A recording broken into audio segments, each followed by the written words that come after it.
Nós estamos hoje aqui para falar dos mistérios da vida, mas não uma vida qualquer, uma vida ignóbil, mas uma vida de Cristo, uma vida Zoe, uma vida eterna.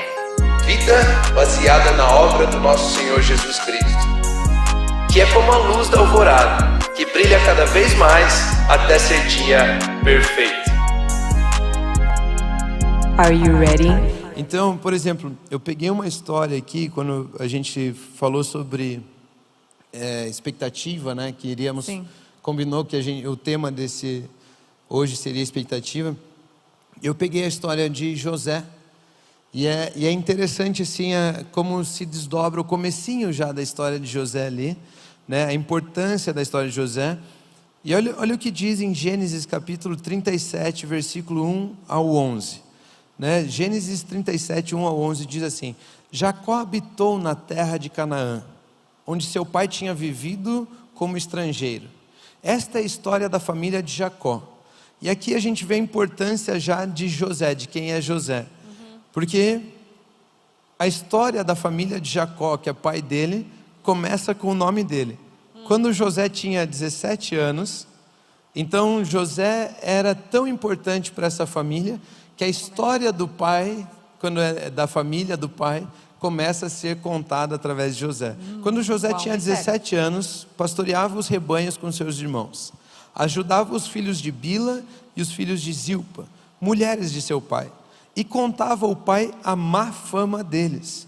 Ora, Israel, que é Jacó, gostava mais de José do que de qualquer outro filho, porque ele havia nascido da sua velhice. Por isso mandou fazer para ele uma túnica longa. Quando seus irmãos viram que o seu pai gostava mais dele do que qualquer outro filho, odiaram-no e não conseguiam falar com ele amigavelmente. Esses filhos, eles tinham uma expectativa com relação ao pai, de que o pai deveria gostar de todos da mesma maneira, de que o pai, ensinaram de que pai não pode ser tendencioso, ensinaram vários pensamentos, sofismas haviam sido colocados na vida desses irmãos de José, a respeito do que significa família. E eles tinham esses pensamentos: não, família é isso. E agora eles veem Jacó, Israel, dando uma túnica diferente para José. Tipo, não ganhei. O que aconteceu aqui? Expectativa frustrada. E olha o que gerou no coração dos seus irmãos. Certa vez, e começaram a odiaram-no e não conseguiam falar com ele amigavelmente. Nós vemos aqui problema de relacionamento por causa de expectativa. Essa expectativa frustrada fez com que eles não conseguissem falar amigavelmente. Certa vez José teve um sonho, e quando contou aos seus irmãos, eles passaram a odiá-lo ainda mais. Olha só, eles já tinham um ódio com relação a José, que não fazia com que eles não conseguissem conversar amigavelmente. De repente, agora José tem um sonho e eles conseguiram odiar ele ainda mais. Eles conseguiram piorar, a imagem de José ficou pior ainda aos olhos de seus irmãos.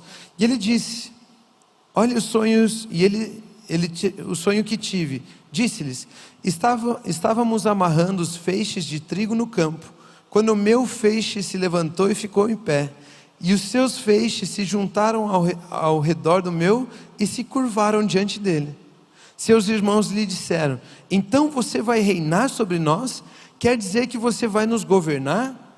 E percebe como a falta do conhecimento espiritual faz com que eles entendam o que é reinar de forma errada, o que significa o sonho de José de forma errada. Eles começam a criar pensamentos a respeito desse sonho que de fato não significa o que significa. Uau, é verdade. Não é o que está falando aqui, né? Então você vai governar, nós vamos ter que nos prostrar, ou seja, você está falando que nós vamos ser os seus servos, nós vamos ter que nos dobrar diante de você, você é mais importante do que nós. É isso que a fala deles aqui está simbolizando, significando, né?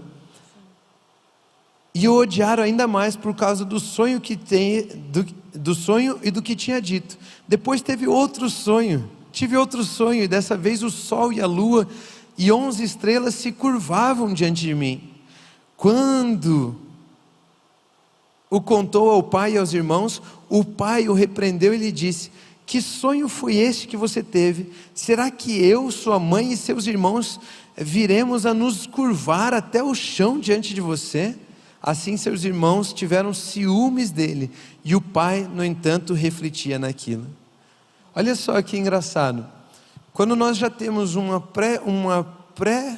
preconceito, uma previsão, nós temos assuntos determinados na nossa mente, pensamentos de que aquilo já é assim.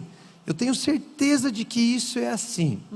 Né? Eu crio expectativas com relação ao que as pessoas falam a meu respeito. Então você vê, olha, eu tive um sonho, eu era um feixe que ficava em pé e vocês eram uns feixes que se prostravam diante de mim. Nós sabemos que esses sonhos não simbolizavam o que os irmãos de José interpretaram. Né? Eles tinham uma expectativa: eu sou o irmão mais velho, ele é o irmão mais novo, é ele quem tem que me obedecer. Né? São todos sofismas, são pensamentos que não são reais, não são verdadeiros. E outra coisa, José também zero expectativa em falar esse sonho, né? Porque para chegar e falar assim, tive um sonho que você se postava, não é qualquer um que chega e fala, pô, eu sonhei que você estava aqui me adorando, não, né? Quase nesse sentido, zero expectativa. Se ele tivesse a expectativa de dominar sobre seus irmãos, ele não contaria com o coração puro. Exatamente. Ele não conseguiria se abrir da forma que se abriu. Né? Então, a expectativa faz com que você interprete as coisas de forma errada. Né? Os irmãos de José interpretaram as coisas, o sonho, de uma maneira errada, porque eles tinham uma expectativa sobre o que significava a família. Uau. Gerava neles falta de confiança. José, você não pode ser uma fonte de informação para mim, porque o que você está falando quebra as minhas expectativas de irmão mais velho. Eu não posso confiar nisso que você está me falando. E também gera a tomada de decisão por circunstâncias. Né? A gente vê depois na história de José, por exemplo, que quando eles viram uma oportunidade de vender José como escravo, eles o venderam. Eles tomaram uma decisão em cima das circunstâncias. Então a expectativa cega você com relação à realidade, tira você do que é a verdade, né? o fato. E perder a noção da realidade do fato faz com que você tenha interpretações erradas das coisas, né? A pessoa vem servir você, vem ajudar você, mas você tem um conceito a respeito daquela pessoa. Aquela pessoa, eu acho que ela quer pegar minha posição na empresa. E quando ela vem te dar um presente, alguma coisa, você solta aquela frase: tá, mas o que você quer? O que você está querendo com isso? Aí? O que você fez de errado? Faz com que você interprete a situação de forma errada. E você já toma uma decisão ali, né? Não quero esse presente, não. Posso contar uma coisa? Pode. Eu me lembrei. Teve uma vez que eu estava na faculdade e você me mandou um buquê de flores lindo, rosa, assim, eu estudava de noite. E eu lembro a primeira coisa que eu peguei, aquele buquê, eu fiquei... Primeiro eu pensei, tipo, meu Deus do céu, como que ele chegou? Como que entrou esse buquê aqui até minha sala? Quem que trouxe? Está em cima da minha carteira, como é que ele sabia onde eu sentava? E sabe o que eu me lembrei? Vieram 3 meninos da minha sala, assim. E eles vieram falar assim: ah, Luísa, olha lá, ó. Eu falei, gente... E eu quase chorando, né? Porque eu ganhei um buquê de flores, o amor da minha vida, e eu estava feliz demais. E eles falaram assim pra mim: não, por que você está feliz? E eu falei, porque eu acabei de ganhar um buquê de flores do meu namorado. Eles falaram assim: não, ele fez alguma coisa muito errada com você. Esse buquê, com certeza ele está tentando esconder algo de você, não porque ele te ama. E aquilo naquela hora, eu olhei pra cara dos 3, assim, primeiro que eram tipo uns... Falei, né? Não tô nem aí porque vocês estão falando, porque eu sei que o Rômulo me ama. Mas eu fiquei pensando, eu falei, o que leva vocês a terem um pensamento desses com relação a alguém? E quem sabe eles terem falado aquilo foi porque ou eles sofreram de fato, ou eles criaram uma expectativa na cabeça deles que não foi alcançada. E é exatamente isso que você falou. De tipo assim, ei, eu tô dando não porque eu tem uma expectativa. Eu não estava recebendo como nenhuma expectativa e eu simplesmente recebi. E é bem o que aconteceu ali com os irmãos de José. Você acabou de ler 3 versículos, praticamente, eu contei ali. Ah, não, ganhou uma túnica longa. Odiaram ele. Ah, não, eu tive um sonho. Odiaram ainda mais. Aí vem outro versículo falando que eu vou governar sobre eles. Odiaram ainda mais. Sabe, eu nunca tinha reparado, odeio, odeio, odeio, em 3 versículos seguidos da Bíblia. O que demonstra que, de fato, a expectativa não vem de Deus quando você realmente cria isso de tomara que isso aconteça. E quando não acontece, isso leva e produz fruto de morte. Porque sabemos que odiar alguém gera um fruto que não vem de Deus, e sim de morte. E eu fiquei assim, chocada quando você leu ali de falar, meu Deus, a expectativa frustrada gera isso mesmo. Tem um texto que fala que a expectativa adiada, aquilo que você espera e tal, adoece o coração. Uau, Então Provérbios. você fica criando essa expectativa e depois você não chega. Por quê? Porque acho que a gente pode falar sobre isso depois, mas me lembra aqui, né? Mas expectativa, ela quer pôr prazo em Deus. Muito bom isso, misericórdia. Que triste, né?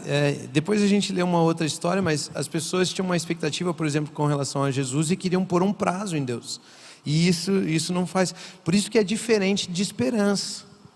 A esperança, por exemplo, Romanos 5,5, a Bíblia nos diz que a esperança não nos decepciona. Porque Deus derramou o seu amor em nossos corações, através do Espírito Santo. Uau. O versículo diz, a esperança não nos decepciona, porque Deus derramou o seu amor em nossos corações por meio do Espírito Santo que Ele nos concedeu. Amém, é isso aí. Olha só, vamos ler Romanos 5, do 5 ao 11.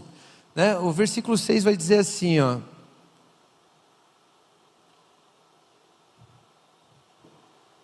De fato.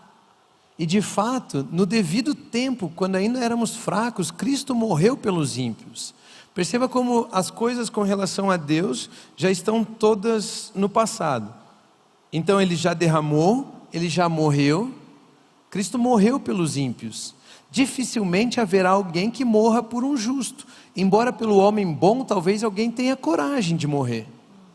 Mas Deus demonstra seu amor por nós. Cristo morreu em nosso favor quando ainda éramos pecadores. E aqui é um texto fantástico, porque se Cristo já morreu, você crê nisso, você acabou de deixar de ser pecador. Uau, nós éramos pecadores e através da morte dele, do sacrifício dele, deixamos de ser pecadores.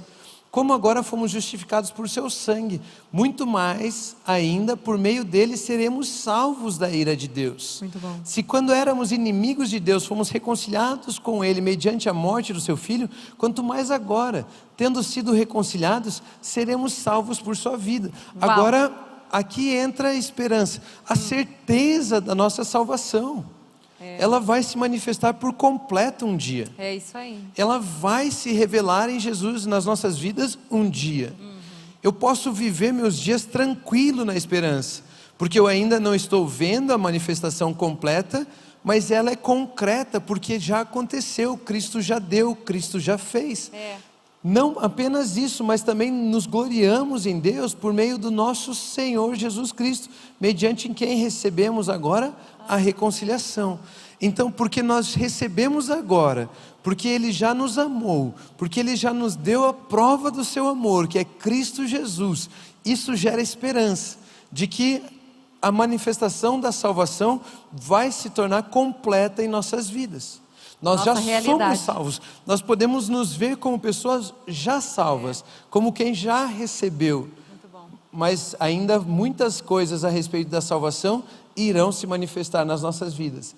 Ainda não estamos vivendo completo, às vezes nos preocupamos, às vezes nos frustramos, às vezes nos enganamos, por não conhecer tudo o que significa a salvação de Deus a nosso respeito. Então nós vemos aqui a esperança se manifestando. A esperança não nos decepciona. Por quê? Porque a esperança é que nós temos essa esperança porque o amor de Deus foi derramado em nossos corações mediante o Espírito Santo. Muito bom. E a Bíblia nos ensina lá em Coríntios 13 que o amor nunca falha, ou o amor nunca perece, ou o amor nunca perde. Tudo espera. Né? Se ele sempre vence, se Ele nunca perde, se Ele nunca falha, percebe como é concreto o que nós podemos esperar? Nossa, muito bom. Agora nós temos o amor, e a Bíblia vai nos dizer que, lá em João vai nos ensinar que o amor lança fora todo medo.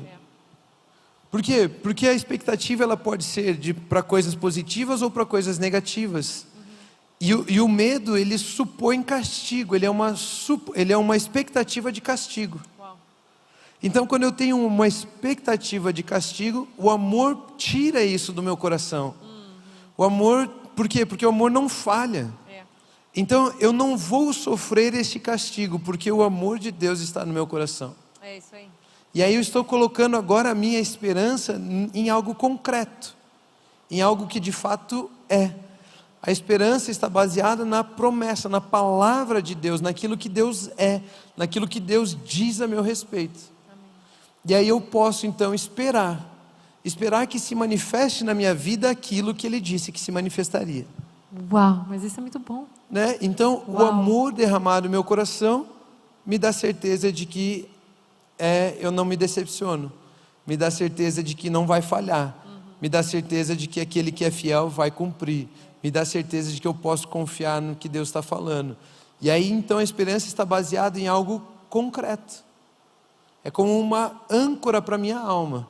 Se Deus disse, assim é.